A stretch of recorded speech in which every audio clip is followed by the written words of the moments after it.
My name is Clíodhna Hallissey. I am co-costume designer and supervisor of DruidO'Casey.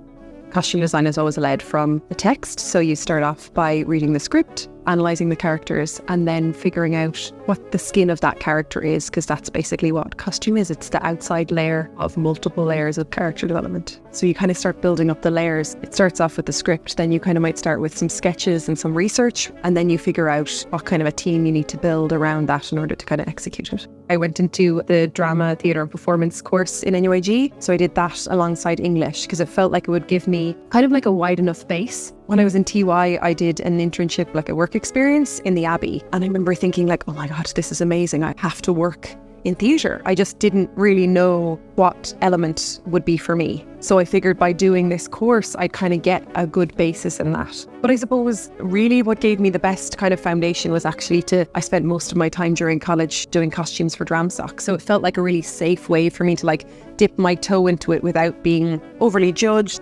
The difference between costume supervision and design is, I guess, that supervision is more like the practical elements, really. That's what you're kind of going to focus on the most. You liaise with the designer and the makers and suppliers, essentially make it all all of the component parts come together. It's about a kind of collaborating and figuring out what parts you'll each be responsible for, because it'll change on every job.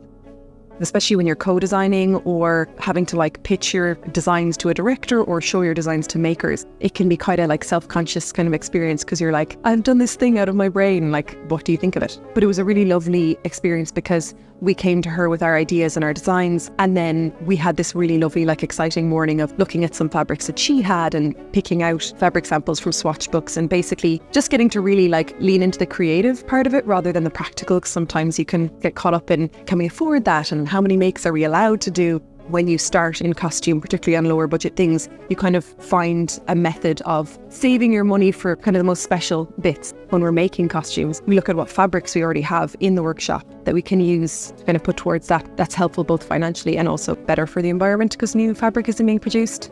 The thing about the trilogy that's been really interesting to design is trying to find those linking elements. Some of the women we've linked through colour. Other people, they just might have almost like a version of something that someone has worn earlier, but like in a different colour.